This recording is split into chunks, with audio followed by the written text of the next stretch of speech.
Imagine for a second that you're attending a new high school. As you're walking down the school hallways, you start to notice the group of friends that are laughing over their weekend plans or obsessing over their classroom crush. Then you walk into the cafeteria, and that's where you finally see it. Each table is hosted by a different group, ranging from the goths to the spoiled rich kids. And the list goes on.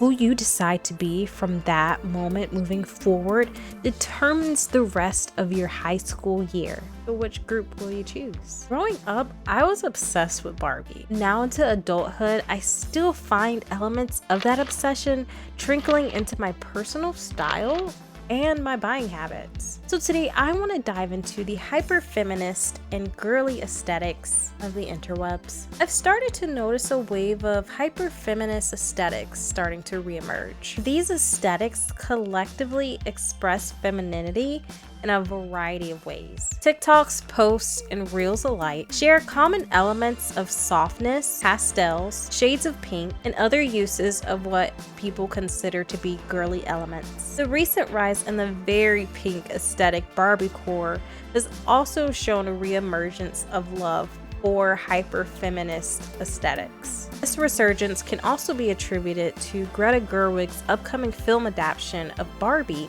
starring Margot Robbie. We're living in a nostalgic age where there's a constant resurgence of accessories and styles that were popular back when we were kids, such as fluffy bags, chunky sneakers, romantic dresses from brands like Selkie, and you're even starting to see a lot of companies collaborate with either cartoons or popular brands from when we were kids, like Powerpuff Girls and Lisa Frank. Common stereotypes of girly girl or hyper-feminist aesthetics as portrayed in the media can usually show that they are materialistic. Their only goal is to look cute, or their only goal is to find a man. And they also want to be the shiniest object in the room. But many internet aesthetics are redefining that image of being a girly girl or hyper-feminist. The perfect girl or popular girl trope that was once displayed in popular media is known today to be very inaccessible, and then also too was sometimes portrayed as a very one-dimensional character. One way that a lot of people on social media are starting to redefine being a girly girl or hyper-feminist is by including diversity, more body positivity, and also expanding these aesthetics across all genders. The girly girls of today are no longer being pushed into roles that are comically dismissed. Girly girls today are channeling their inner Elle Woods and making the story about them by becoming the main characters. If you're thinking about changing up your aesthetic and possibly trying styles that highlight more of your feminine side, you may just find a new aesthetic in this video. The Y2K aesthetic name derives from computer flaw from January 1st, 2000. This major glitch was thought to really erupt how businesses would run. This major glitch was caused because computers were thought to not interpret 00 as the year 2000 incorporating 00, but instead it would interpret it as 1900. The trend ruled pop star music videos, notebooks, hairstyles, and accessories during 1997 to 2001. The trend idolizes popular technology of the time, such as software media players or popular handheld tech. You also see the collective use of 2D and 3D elements. Y2K imagined a quirky future where styles were very bolded and rounded. Some popular media that demonstrates the Y2K aesthetic is Xenon, the No Scrubs music video, Mini Missy Elliott music videos, Britney Spears, Spice Girls, Bratz dolls, Paris Hilton, and even sometimes The Fifth Element. Common color palettes for the Y2K girl include chrome, pastel shades, pinks, purples, greens, and blues. Other hallmarks of that era include logomania, scrunchies, bandanas, and butterfly prints. Style stars like Dua Lipa, Olivia Rodrigo, Rihanna, Justine Skye, and Lord Leon have all worked these references into their own Y2K wardrobes. Kawaii is a Japanese term and aesthetic referring to childlike and pretty things that make your heart flutter. Kawaii exploded into a ginormous industry that then expanded into fashion, animation, doodles, toys, accessories, and more. The word kawaii derives from the Japanese word kawahaushi, which means embarrassed. This explains the consistent use of blushing cheeks in the kawaii aesthetic. During the 60s, though, the term was used by men to objectify women. That is until women took the word back by using it to describe everything, and it boomed in the 70s. Hello Kitty launched in 1974, and this sent kawaii to new heights. An overly cute writing style started to become a trend amongst high school girls. Girl manga magazines started to adapt this style and print characters from their magazines on stationery goods. Kawaii characters are known to have big eyes, full cheeks, and expressive faces.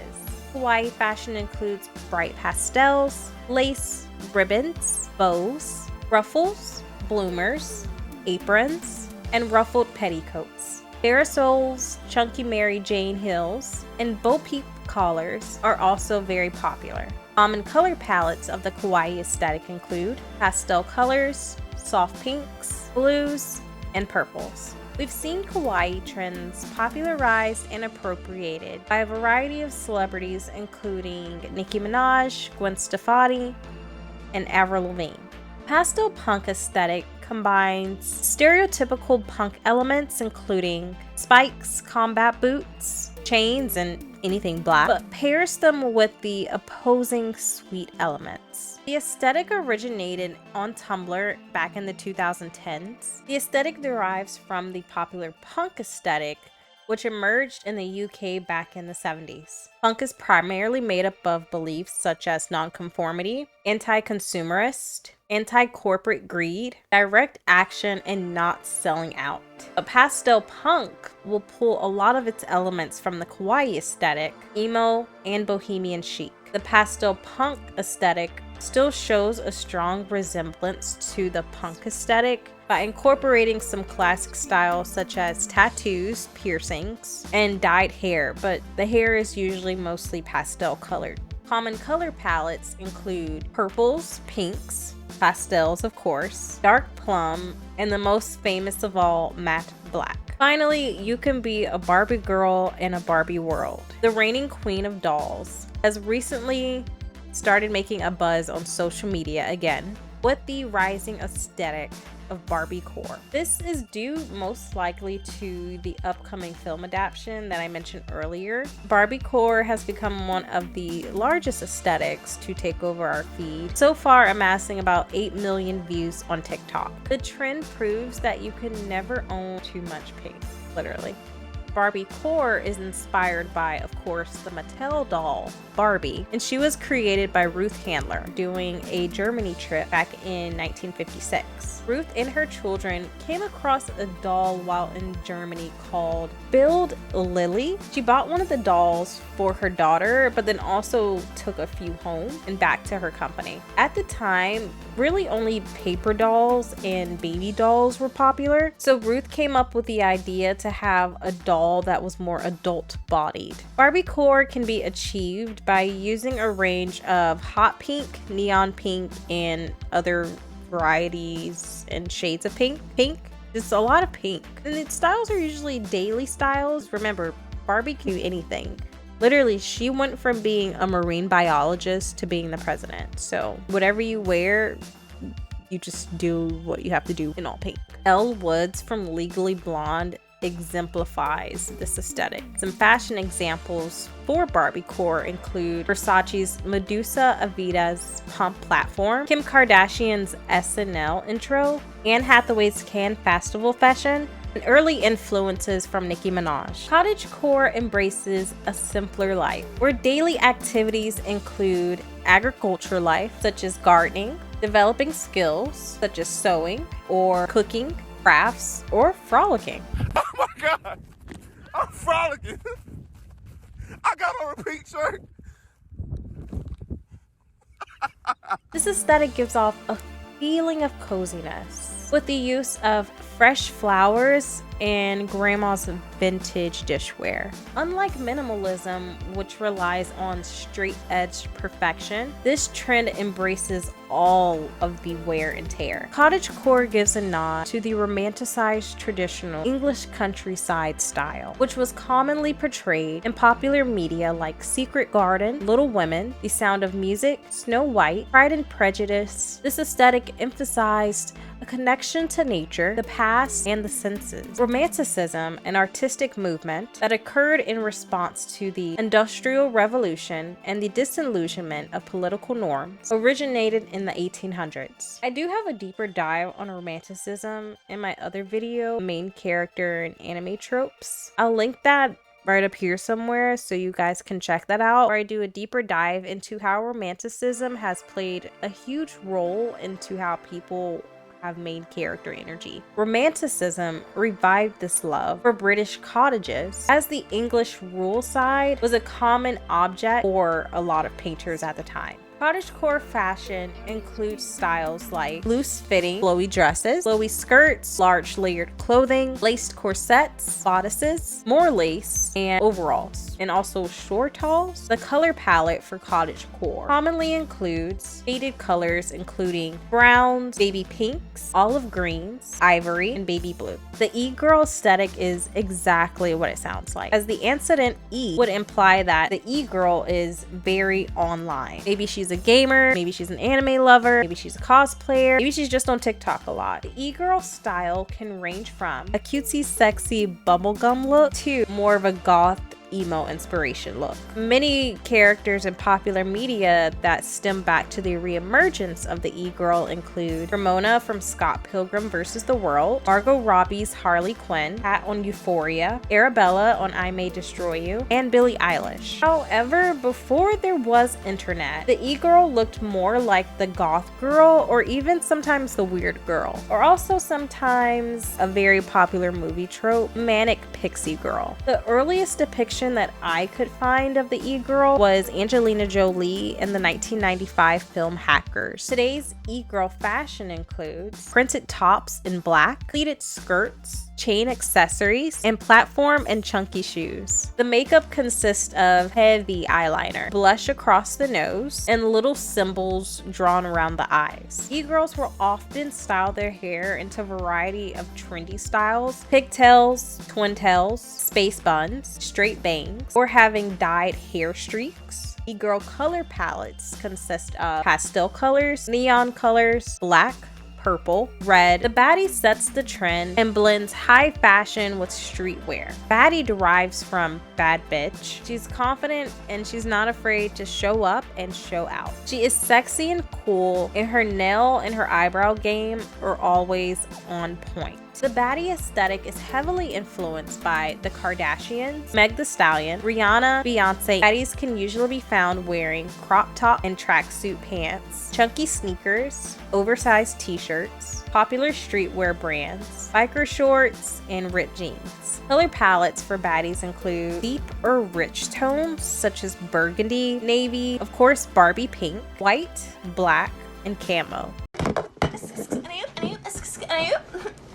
Hi, you must be new. Yeah, this is a new hydro flask. The VSCO girl loves oversized t-shirts, doll Raven book bags, and always has a hydro flask on her. They are committed to staying environmentally conscious. The name originates from the photo editing app VSCO, and the app launched back in 2012. It stands for Visual Supply Company. The people behind the app didn't start the trend. Instead, it was started by the teen girls who used the app for its collective filter. The trend pulls elements from 90s fashion, surfer girl fashion, and also brands like Brandy Melville. Common VSCO girl fashion staples include scrunchies, Birkenstocks, Lululemon leggings, and messy buns. For an aesthetic that looks inexpensive and very easy to put together, it is pretty pricey. VSCO girl color palettes include muted or pastel colors such as baby pinks, seafoam, and sometimes warmer shades of yellows and orange.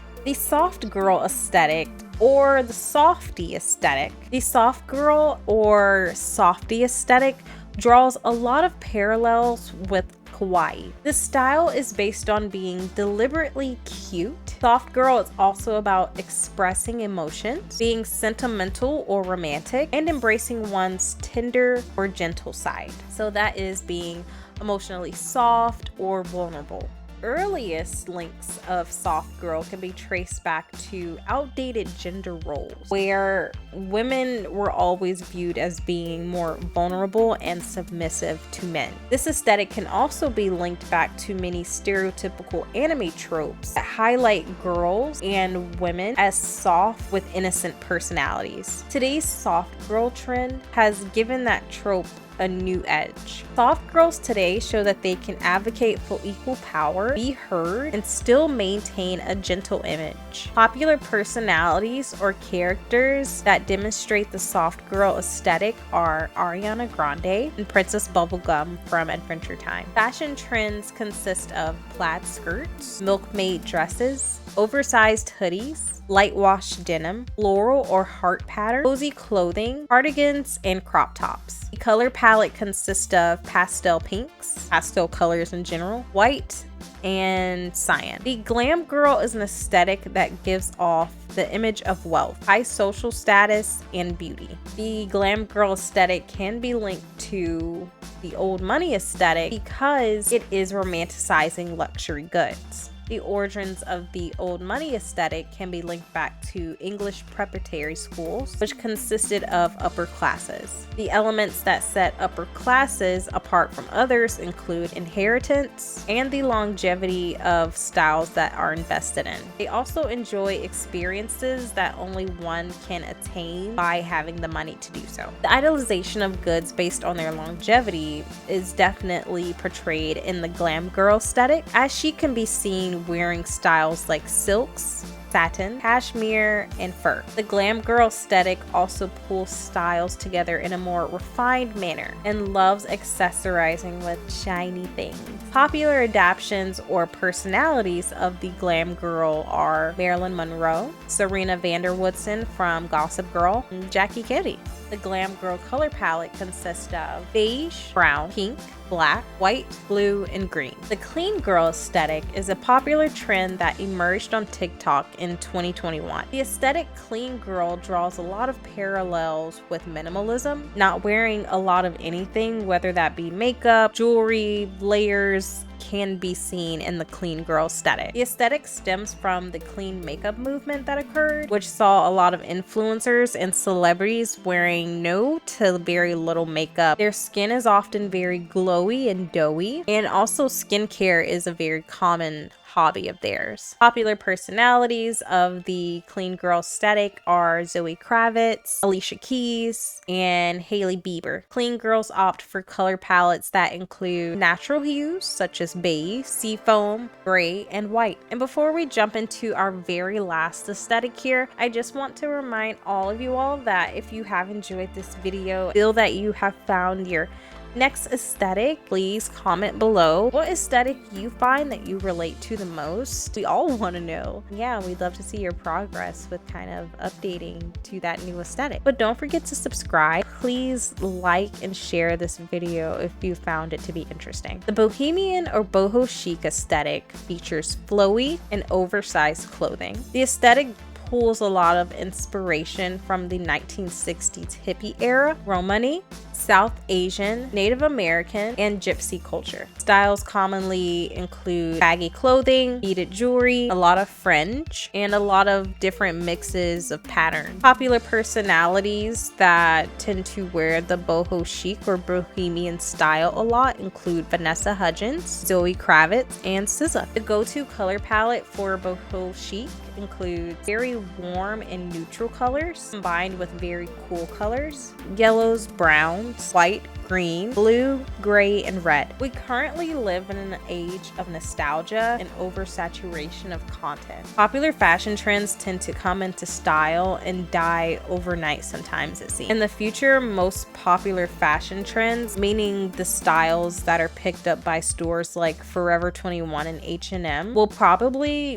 be dependent on the highest grossing aesthetic of the moment. And at our current moment, Aesthetics like Y2K, baddie, cottagecore, and e-girl are reigning supreme. I'm the fucking supreme. Aesthetics have done a lot of good as well by helping many find online communities, express themselves, and even discover new hobbies and things about themselves. There's also been a huge surge of Black women adapting softer aesthetic to oppose the stereotypical views of either being strong, independent, or angry. Soft, hyper-feminine, and girly girl trends motivate us towards different lifestyles that maybe we don't always tend to include in our daily routine. Some of these aesthetics focus on relaxation, space to explore hobbies, unlocking our creativity, and spending time in and around nature. And honestly, all of that sounds pretty good. This is what aesthetics are doing so far, just helping people to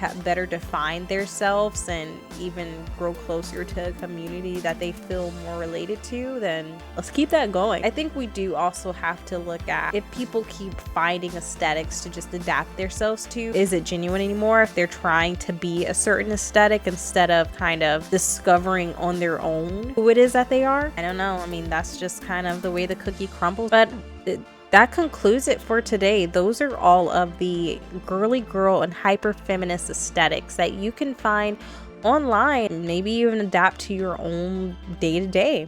And if you do, definitely let us know down in the comments. Share which of these aesthetics did you find the most interesting?